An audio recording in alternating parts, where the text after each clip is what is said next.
Sistem pemurnian monster, bab 226 sampai dengan 230. Bab 226 bertindak atas nama surga. Pintu masuk kota Xiao Qiao. Beberapa pengemudi becak sedang berbicara. Hei tua, apa kau serius? Aku merasa kau berbohong. Ada gadis-gadis secantik itu di tempat terpencil seperti kota Xiao Qiao ini. Mendengar pertanyaan itu, sopir bernama Lao Hei langsung mendengus dingin. Hei, kau mungkin tidak percaya, tapi Bai Tua ikut dalam pekerjaan ini bersamaku, jadi dia bisa membuktikan apakah yang kukatakan itu benar atau salah. Tapi ngomong-ngomong, kedua gadis itu benar-benar sial. Mereka diculik oleh para bandit dari desa King Feng. Ah, kurasa salah satu gadis itu jelas sangat kuat, tapi aku tidak tahu kenapa dia dikalahkan oleh para bandit itu. Para pengemudi becak di kota Xiao Qiao senang bergosip di waktu luang mereka, karena mereka tidak punya pekerjaan. Kehidupan para pengemudi becak ini bergantung pada suasana hati pelanggan mereka. Jika ada pelanggan, mereka dapat mengambil lebih banyak pekerjaan. Jika tidak ada pelanggan, mereka mungkin menganggur sepanjang hari. Pada saat itu, pria tua berkulit hitam yang sedang berbicara berbeda dari kusir lainnya. Ia tidak memiliki kereta di sampingnya. Ngomong-ngomong, ini benar-benar buruk. Penculikan oleh para bandit itu saja sudah keterlaluan, tapi mereka bahkan merampok kereta kudaku dan Lao Bai. Bagaimana aku bisa mencari nafkah sekarang? Hei tua berbicara dengan sedikit nada sedih dalam suaranya. Itu juga terjadi pada waktu ini. Sekelompok pengemudi itu hanya merasakan sosok buram melintas ke arah mereka, dan sebelum mereka sempat bereaksi, seorang pria muda muncul di hadapan mereka. Ya Tuhan, itu hantu. Hei tua duduk di tanah dengan bunyi gedebuk, hampir mengompol karena ketakutan. Pemuda itu mengabaikan lelaki tua yang ketakutan dan lumpuh di tanah, lalu melirik kusir dengan acuh tak acuh. Ada sesuatu yang ingin saya tanyakan kepada Anda. Kamu yang beritahu kami. Kami pasti akan memberitahumu semua yang kami ketahui. Melihat betapa luar biasanya pemuda ini, bagaimana mungkin para pengemudi becak itu berani bertindak sembrono. Mereka semua mengangguk patuh kepada Xia Fukun. Aku dengar dari para preman setempat di kota Xiao Qiao bahwa salah satu dari kalian pasti telah menghentikan dua wanita cantik kemarin, kan? Setelah mendengar kata-kata Xia Fukun, semua pengemudi mengalihkan pandangan mereka ke arah Lao Hei. Xia Fukun melirik Lao Hei, tetapi intuisinya mengatakan kepadanya bahwa itu seharusnya bukan orang-orang yang direkrut Lao Hei. Lagi pula, semua kusir lainnya memiliki kereta di belakang mereka, tetapi pria tua berkulit hitam ini tidak. Saya ingin bertanya, siapa yang membuat ini? Xia Fukun bertanya dengan santai. Pada saat itulah dia melihat semua pengemudi becak menunjuk jari mereka ke arah Old Black. Dahi, yah, Xia Fukun merasa bahwa mungkin intuisinya tidak begitu akurat. Apakah kamu buang air besar seperti itu? Xia Fukun menghampiri Lao Hei. Seketika itu juga, Hei tua merasakan aura luar biasa yang terpancar dari Xia Fukun menyapu ke arahnya. Tekanannya begitu kuat sehingga ia hampir tidak bisa bernapas. Ia segera mengangkat tangannya. Tuan, saya tidak tahu apakah Anda sedang membicarakan dua wanita yang sangat cantik dan seorang pria yang mengenakan topeng aneh. Itu benar, mata Xia Fukun berbinar, sepertinya dia telah menemukan orang yang tepat. Benar sekali, saya yang mengerjakan pekerjaan ini. Setelah mendengar kata-kata Xia Fukun, wajah Lao Hei sedikit memucat. Dia tidak tahu apakah Xia Fukun adalah sekutu atau musuh dari kedua gadis peri itu, tetapi dia merasa bahwa jika Xia Fukun tidak berhenti menggunakan kekuatan gaibnya, dia akan mati. Sebagai orang biasa dan warga negara yang taat hukum, bagaimana mungkin saya bisa menahan siksaan seperti itu? Lalu kenapa kamu tidak memberitahuku? Xia Fukun mengerutkan kening saat melihat lelaki tua itu tetap diam untuk waktu yang lama. Jika kau ingin dia bicara, sebaiknya singkirkan dulu aura penindasanmu. Kusir itu hanyalah orang biasa. Bagaimana mungkin dia bisa menahan aura penindasanmu di puncak kekuatan ilahi? Saat itulah Li Menghan menyadari situasinya. Setelah melihat keadaan, dia memutar bola matanya ke arah Xia Fukun dan berkata kepadanya. Dahi, Xia Fukun telah melupakan hal itu, dan setelah mendengar kata-kata Li Menghan, dia segera menarik kembali aura mengintimidasi yang dimilikinya.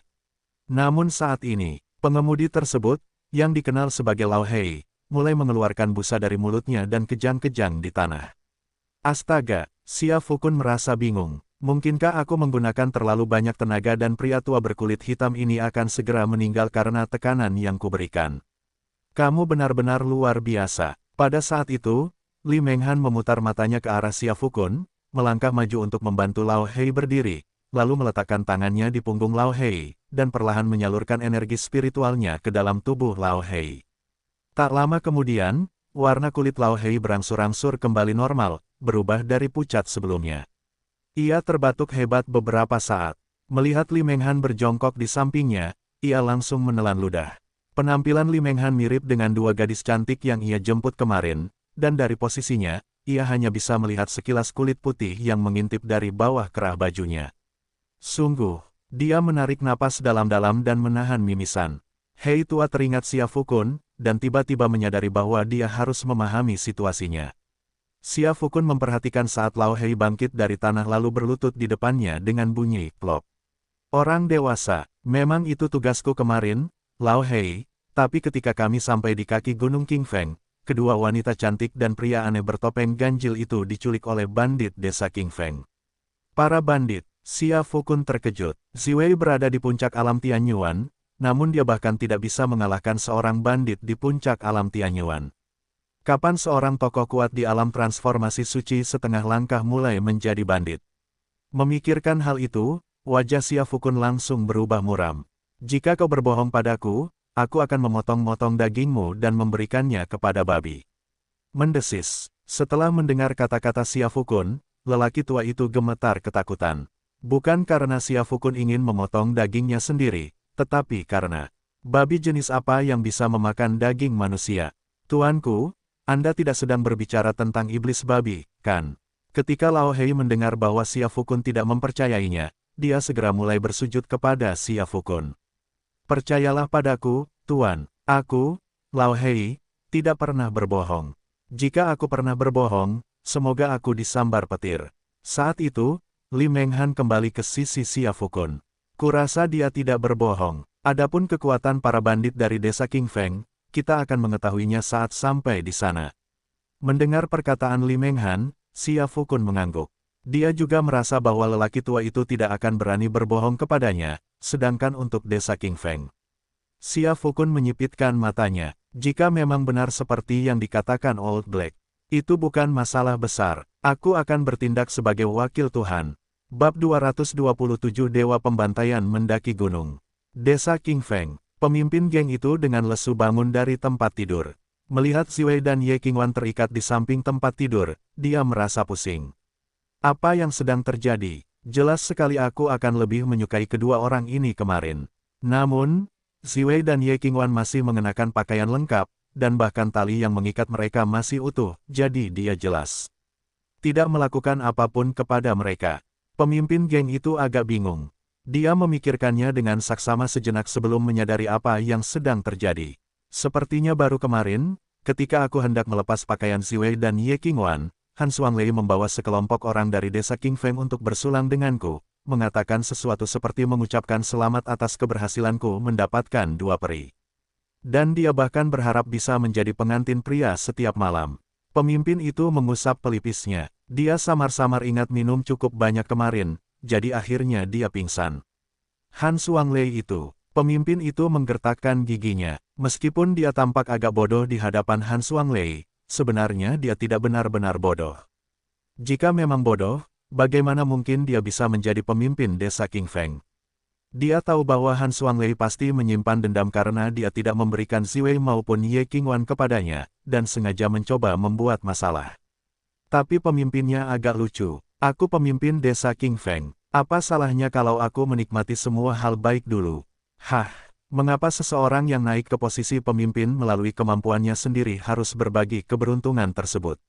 Jika semua orang benar-benar mendapat manfaat dari hal ini, lalu mengapa hanya satu orang yang menjadi pemimpin?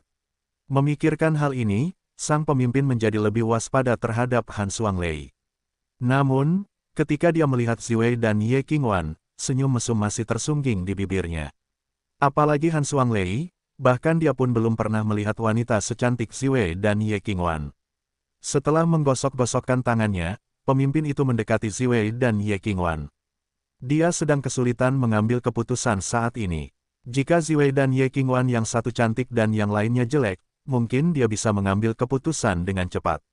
Tetapi, pemimpin itu tiba-tiba teringat akan identitas aslinya. Status terhormat saya sendiri, Kepala Desa King Feng. Ya, akulah pemimpin Desa King Feng, kenapa aku harus memilih? Hanya bandit rendahan yang membuat pilihan, oke. Mengingat Ye Qingwan dan Ziwei sama-sama wanita yang sangat cantik, bukankah tidak masuk akal jika pemimpin Desa King Feng menyerang keduanya secara bersamaan?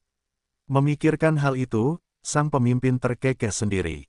Ia dengan cepat menanggalkan pakaian atasnya, lalu mengangkat Ziwei dan Ye Qingwan dan melemparkan mereka ke atas tempat tidur. Saat ia bersiap melangkah selanjutnya, terdengar ketukan di pintu. Kakak laki-laki, begitu mendengar suara itu, wajah pemimpin itu langsung pucat pasi.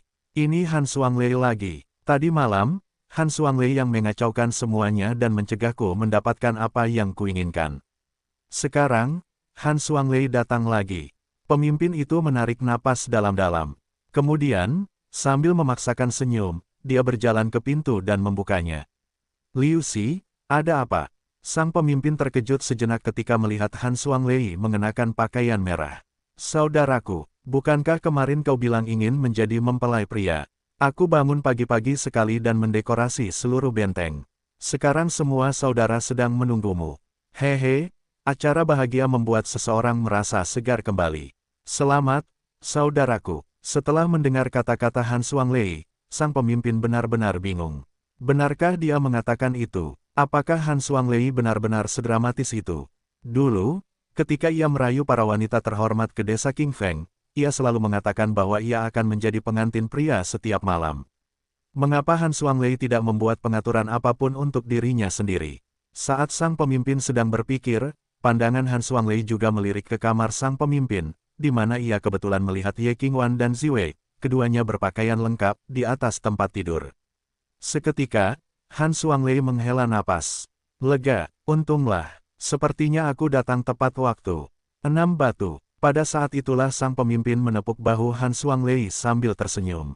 Saudaraku, kau yang beritahu aku. Meskipun Han Xuanglei merasakan ada sesuatu yang tidak beres, dia sudah siap untuk mengerahkan seluruh kemampuannya. Tepat sekali, dia memikat Ziwei dan Ye Qingwan ke Desa King Feng, jadi mengapa kepala desa harus memonopoli mereka? Jika dia tahu ini akan terjadi, seharusnya dia mencicipi kedua gadis cantik berwajah malaikat ini sebelum datang. Oke. Kau benar-benar saudaraku yang baik. Pemimpin itu sama sekali tidak menunjukkan kemarahan, dan terus tersenyum. Meskipun Han Xuanglei bingung, dia tidak bisa menemukan kesalahan di dalamnya, jadi dia hanya tersenyum dan berkata, Saudaraku, apa yang kau katakan? Tentu saja aku saudaramu yang baik.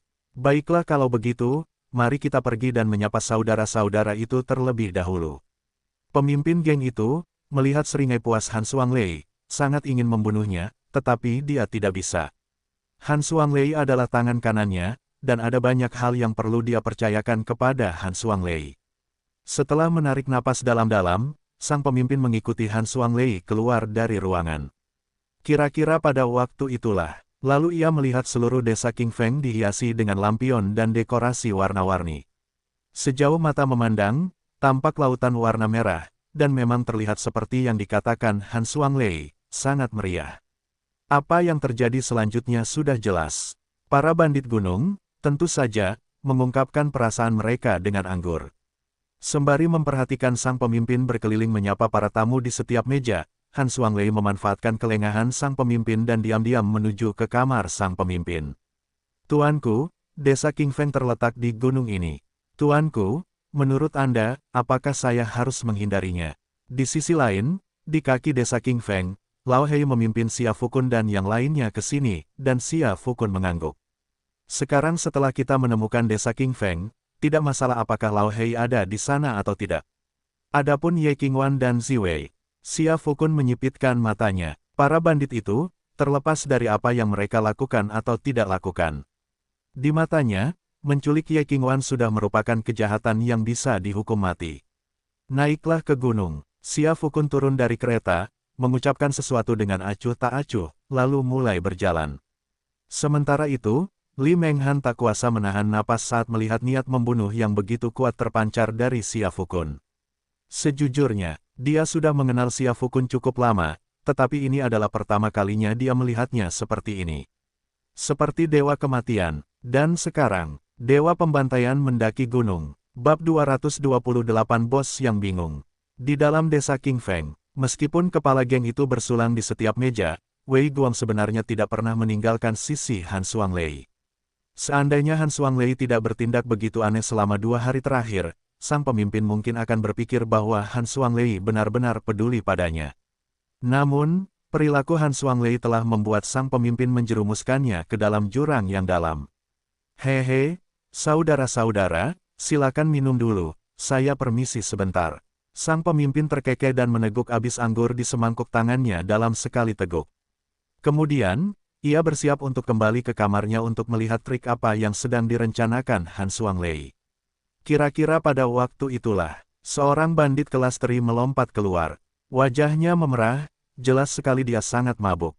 Dia menghalangi jalan pemimpin itu sambil memegang segelas anggur, dan berkata dengan riang. Tuan Besar, kamu, hari ini adalah hari besarmu, bagaimana bisa kamu membatalkan di menit terakhir? Minum. Kami tidak akan pergi sampai kami mabuk. Pemimpin itu melirik si pemabuk di depannya. Setelah menarik napas dalam-dalam, dia dengan dingin melontarkan sebuah kalimat kepada pihak lain. Gulungan, si pemabuk itu langsung kebingungan. Bos, ada apa denganmu? Saudara-saudara itu menawarimu anggur dan kau tidak mau minum. Apa yang terjadi? Setelah mendengar kata-kata si pemabuk, beberapa bandit yang relatif sadar di dekatnya hampir mengompol. Ini benar-benar kasus di mana alkohol membuat orang pengecut menjadi berani. Mereka akan mengatakan apa saja di bawah pengaruh alkohol, bukan? Beberapa pria maju dan dengan cepat menangkap si pemabuk. Kemudian, mereka tersenyum menjilat kepada pemimpin geng tersebut. Bos, saya sangat menyesal, Mercedes terlalu banyak minum. Sang pemimpin melirik si pemabuk, ragu sejenak, lalu mengambil semangkuk anggur dari meja. Pertama-tama, saya perlu meminta maaf kepada saudara-saudara. Saya ada beberapa urusan yang harus diselesaikan. Saya akan keluar dan minum-minum bersama saudara-saudara setelah selesai. Setelah mengatakan itu, pemimpin tersebut meminum semuanya dalam sekali teguk lalu melangkah menuju kamarnya. Pada saat itu, Han Xuanglei tidak menyadari bahwa pemimpinnya telah berbalik. Saat ini, dia sedang berdiri di samping tempat tidur kepala suku. Ziwei dan Ye Qingwan masih tak sadarkan diri. Dia menggosok-gosok tangannya, bingung harus memilih apa. Ziwei bertipe imut, tapi wajahnya agak kekanak-kanakan dan dadanya besar. Ye Qingwan, di sisi lain, memiliki pesona yang unik. Bos mungkin tidak akan kembali untuk sementara waktu, jadi siapa yang harus saya pilih duluan? Han Xuanglei menelan ludah dengan susah payah. Dia tampak agak bingung. Hanya orang bodoh yang akan memilih satu opsi. Jika itu aku akan memilih keduanya. Tepat saat itu, sebuah suara terdengar dari ambang pintu. Han Xuanglei mendengar suara itu.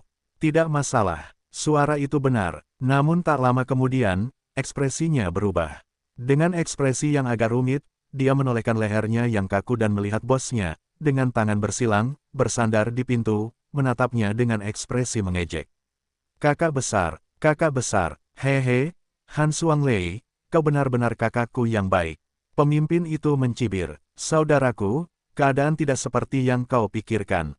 Dengarkan aku. Saat pemimpin itu berjalan mendekatinya selangkah demi selangkah, Han Xuanglei menjadi sedikit cemas. Saya berada di tahap awal Kamui, sedangkan pemimpinnya berada di tahap akhir Kamui. Dalam hal tingkat keahlian, dia benar-benar melampaui dirinya sendiri. Oke. Lalu kenapa kamu tidak memberitahuku?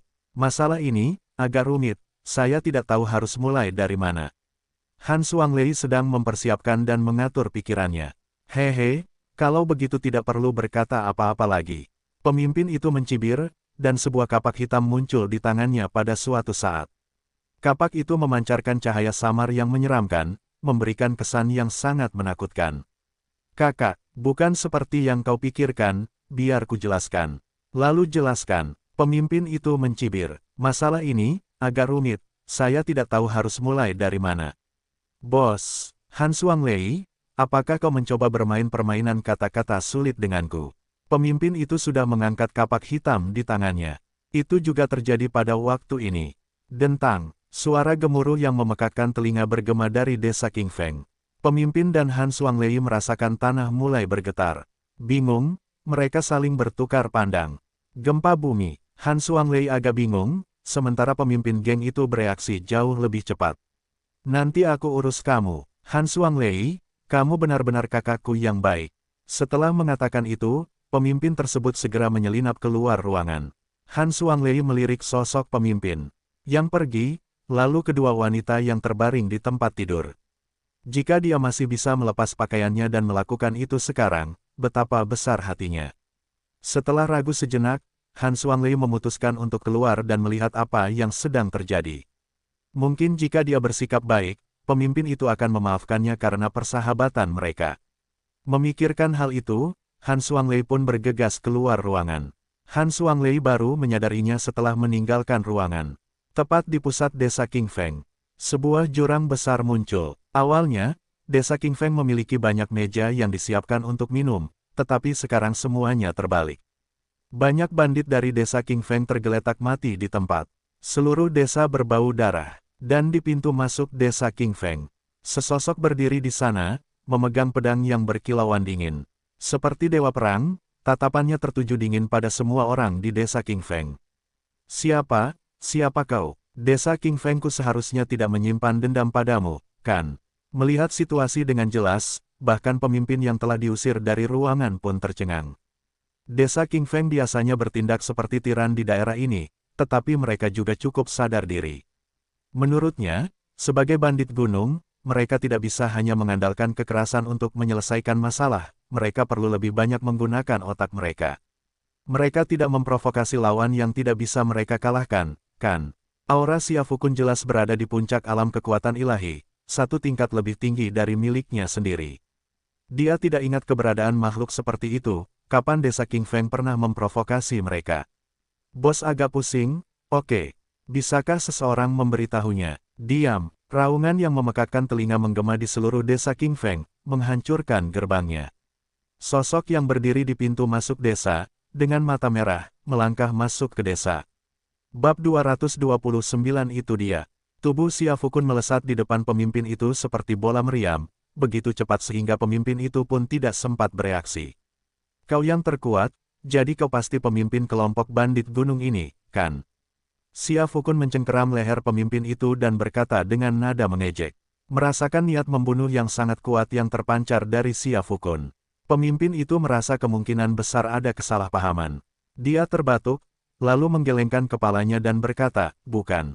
Xiafukun, saya adalah kepala desa King Feng. Sang pemimpin merasa dia harus memperjelas identitasnya. Dialah pemimpinnya, bosnya. Omong kosong macam apa ini? Menyebut dirinya, bos. Xiafukun menarik napas dalam-dalam. Jujur saja, dia benar-benar ingin mencabik-cabik bos di depannya ini sekarang juga. Apa aku sedang bermain kata-kata denganmu? Kau bilang kau bukan pemimpin, kau bos. Apakah memang ada perbedaannya? Saya hanya punya satu pertanyaan untuk Anda. Apakah kamu menculik dua wanita dan membawa mereka ke atas gunung kemarin? Suara Xiafukun sangat dingin. Auranya menyebar keluar, dan tak satu pun bandit yang berani mendekat. Setelah mendengar kata-kata Xiafukun, pemimpin utama diam-diam menyadari bahwa keadaan tidak berjalan dengan baik. Jika Xiafukun datang karena alasan lain, mungkin ada kesalahpahaman. Tetapi jika dia datang karena Ye Qingwan dan Ziwei, lalu kesalahpahaman apa yang mungkin terjadi? Tidak, menatap mata Xiafukun yang merah karena menangis, sang pemimpin menyadari bahwa jika ia mengaku, ia mungkin akan dipenggal kepalanya. Jadi, ia memilih untuk berbohong. Tidak, Xiafukun mencibir. Aku tak akan membuang-buang kata dengan bos besar ini. Dia dengan marah meninju dada pemimpin itu. Pemimpin geng itu menjerit kesakitan saat pukulan Xiafukun membuatnya terlempar sejauh 40 atau 50 meter, memuntahkan seteguk darah. Saat mendarat, kepalanya terkulai ke samping, dan dia sudah mati. Semua bandit itu tercengang. Pemimpin mereka, anggota terkuat mereka, bahkan tidak mampu menahan satu gerakan pun dari Xiafukun. Xiafukun jelas berada di puncak alam kekuatan ilahi. Secara logis, bahkan jika ada perbedaan kekuatan di antara mereka, dia seharusnya tidak sepenuhnya tidak berdaya untuk melawan balik. Xia Fukun awalnya berencana untuk memanggil binatang iblis tingkat tinggi melalui sistem pemurnian iblis, tetapi ketika dia tiba di desa King Feng, dia menemukan bahwa bahkan tidak ada satu pun ahli di alam asal surgawi di desa tersebut. Hal ini sangat membingungkannya, sehingga, dengan berpegang pada prinsip hemat dan rajin, Xia Fukun tidak memanggil binatang buas iblis apapun. Dia melirik dingin ke arah bandit lainnya. Akhirnya, Han Xuanglei terlihat di tengah kerumunan. Kaki Han Xuanglei gemetar tak terkendali, dan dia benar-benar linglung. Dia tidak pernah menyangka bahwa pemimpin itu akan langsung dibunuh oleh pihak lain. Yang lebih tak terduga lagi, Ye Qingwan dan teman-teman Ziwei datang mengetuk pintu mereka begitu cepat. Awalnya dia mengira, dia telah membuat mereka berdua pingsan, jadi ini seharusnya menjadi rahasia. Lagi pula, meskipun Ziwei adalah ahli tingkat Tianyuan puncak, dia telah diracuni dengan dupa air liur naga dan akan kehilangan semua kekuatannya selama 3 hari. Dia bisa saja membunuhnya ketika dia hampir pulih. Lagi pula, saat itu, dia sudah puas bersenang-senang. Aku sama sekali tidak menyangka Xia Fukun akan datang secepat ini. Anda, Xia Fukun menatap Han Xuanglei dengan dingin dan memberi isyarat kepadanya dengan jarinya. Han Xuanglei tiba-tiba merasa seolah kakinya kehilangan kendali, dan dia berjalan lurus menuju Xia Fukun. Hebat, hebat, selamatkan nyawaku. Bahkan jika pemimpinnya langsung terbunuh oleh lawan, bagaimana mungkin dia bisa menandingi mereka? Han Xuanglei merasa tidak ada salahnya mengakui kekalahan. Apakah Anda tahu kebervariables dari 2 orang yang saya sebutkan tadi? Pandangan Xia Fukun tertuju pada Han Xuanglei. Han Xuanglei awalnya ingin mengatakan bahwa dia tidak tahu. Namun kemudian ia tiba-tiba menyadari bahwa meskipun pemimpin itu menyangkalnya, ia tetap akan mati. Maka, ia menggertakkan giginya dan berkata kepada Xia Fukun. Kemarin, kepala suku turun dari gunung bersama 2 wanita dan seorang pria. Saya ingin tahu apakah mereka berdua yang Anda sebutkan, Tuan. Para bandit di sekitarnya menyadari bahwa Han Xuanglei memutarbalikkan kebenaran dan fakta. Tetapi sekarang pemimpin mereka telah meninggal, siapa yang akan membela Han Xuanglei? Apakah kamu tahu di mana mereka berada? Xia Fukun menarik napas dalam-dalam. Desa King Feng dihiasi dengan lampion dan pita warna-warni. Saat tiba di sana, ia sudah menduga bahwa kepala desa mungkin berencana untuk menikahi salah satu wanita, Ziwei dan Ye Qingwan. Aku tahu. Han Xuanglei merasakan kakinya gemetar tak terkendali. Meskipun mereka berdua berada di alam kekuatan ilahi, aura pihak lain terasa begitu kuat sehingga ia merasa seperti perahu kecil yang terombang-ambing diterjang badai. Kamu tahu ini, jadi mengapa kamu tidak memimpin? Xia Fukun memelototi Han Xuanglei. Ya, Han Xuanglei dengan cepat membawa Xia Fukun ke ruangan tempat Ziwei dan Ye Qingwan berada. Melihat Ye Qingwan dan Ziwei terbaring di atas perahu, tubuh mereka terikat tali. Aura pembunuh yang terpancar dari Xia Fukun tiba-tiba meledak seperti badai dahsyat. Pahlawan yang hebat, selamatkan nyawaku. Aku tidak tahu apa-apa tentang ini. Ini semua dilakukan oleh bos kita. Mengabaikan Han Xuanglei, Xia Fukun menarik napas dalam-dalam dan melangkah maju untuk melepaskan tali yang mengikat Ziwei dan Ye Qingwan. Melihat keduanya tak sadarkan diri, dia sedikit mengerutkan kening. Seketika itu juga, dia mengeluarkan 2 pil dari gelang spasialnya. Saat ini, Xia Fukun memiliki banyak harta karun di gelang spasialnya, jadi tentu saja sangat mudah baginya untuk mengeluarkan 2 pil untuk membangunkan kedua wanita itu. Setelah meminum pil yang diberikan oleh Xia Fukun, Ye Qingwan dan Ziwei mengerang dan perlahan terbangun. Ternak, Ziwei lebih kuat dari Ye Qingwan, jadi dia bangun lebih dulu. Bahkan sebelum dia bisa melihat Xia Fukun di depannya, dia memanggil, tetapi ketika dia melihat bahwa orang di depannya adalah Xia Fukun, dia tiba-tiba berhenti berbicara.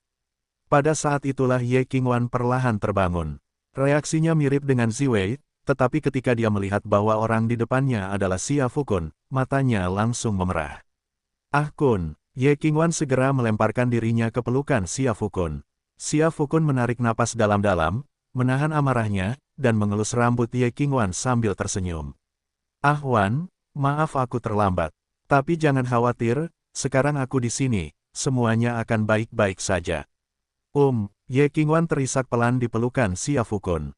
Sejujurnya, Xia Fukun merasa hatinya hancur. Dan justru karena itulah amarahnya yang meluap-luap semakin memuncak.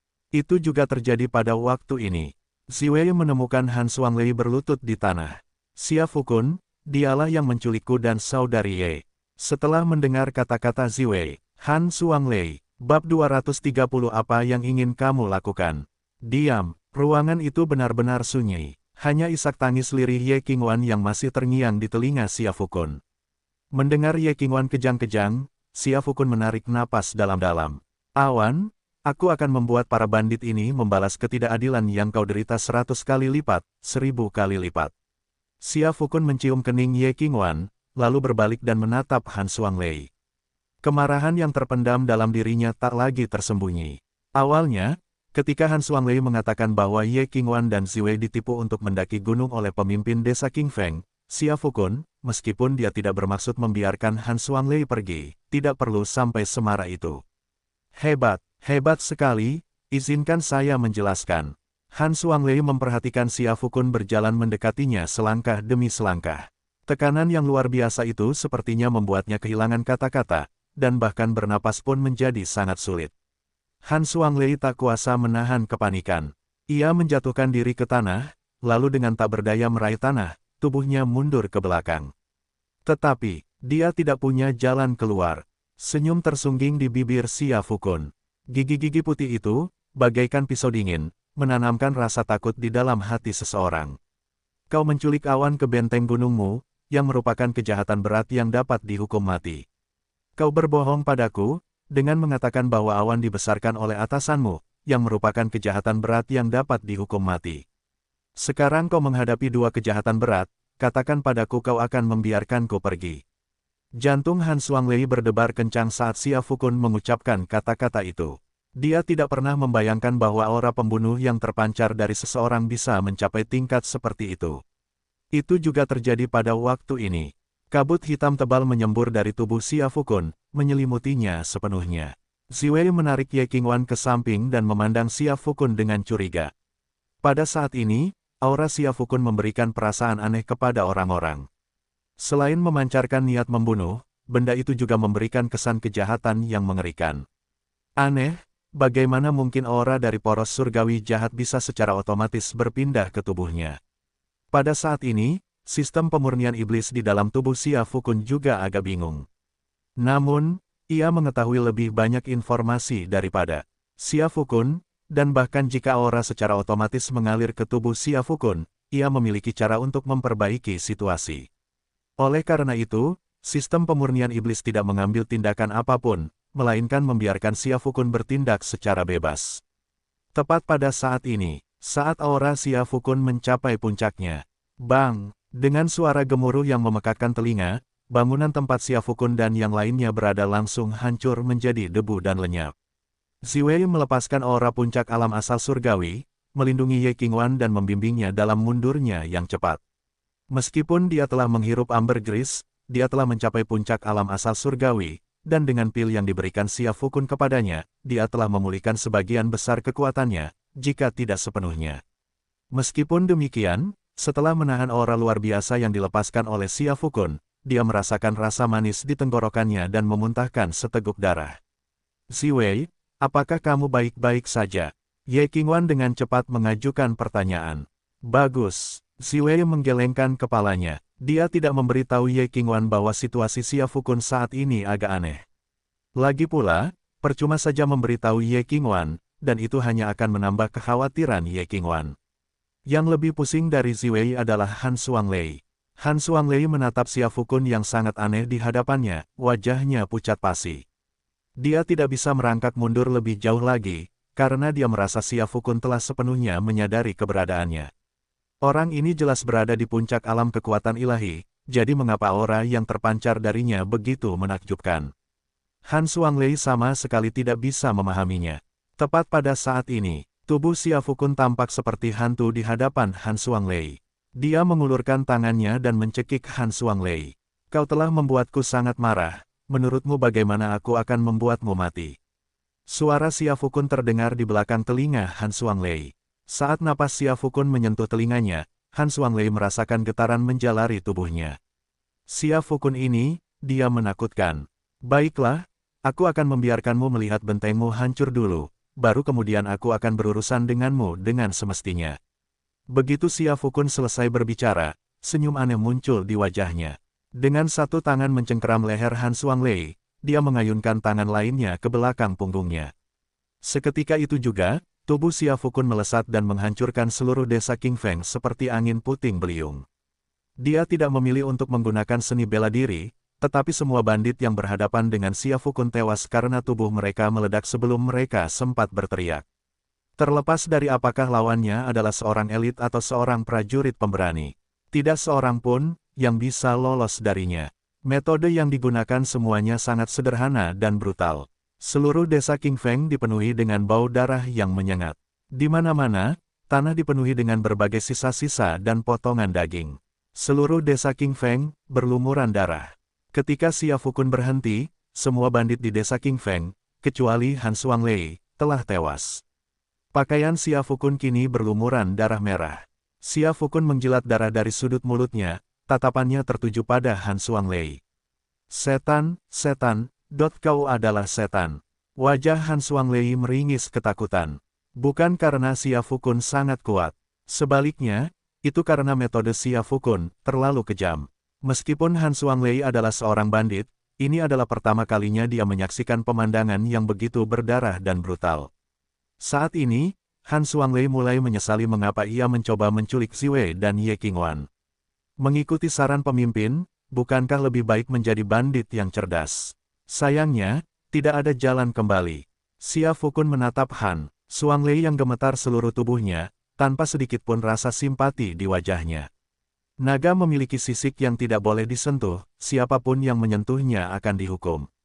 Sudah kubilang, kau telah melakukan kejahatan berat denganku. Tetapi, Xia Fukun kemudian mengganti topik pembicaraan. Dia memperlihatkan deretan giginya yang putih bersih kepada Han Xuanglei. Namun, di mata Han Xuanglei, senyum Xia Fukun bagaikan senyum iblis. Tapi aku tidak akan membunuhmu secepat itu. Aku akan membiarkanmu mati dalam penderitaan. Ekspresi wajah Xia Fukun tampak agak garang, dan suaranya juga agak serak. Dia mencekik leher Han Xuanglei dengan sekali remasan, dan tepat saat roh purba Han Xuanglei meninggalkan tubuhnya untuk melarikan diri, Xia Fukun menangkapnya. Benda itu dilemparkan ke dalam gelang spasial. Apa sebenarnya yang ingin kamu lakukan? Han Xuanglei menyadari bahwa Xia Fukun telah melemparkannya ke dalam gelang spasial, dan suaranya bergetar saat berbicara. Tubuh fisik dapat menghancurkan dirinya sendiri, tetapi roh purba tidak dapat. Sebenarnya apa yang ingin Xia Fukun lakukan padaku?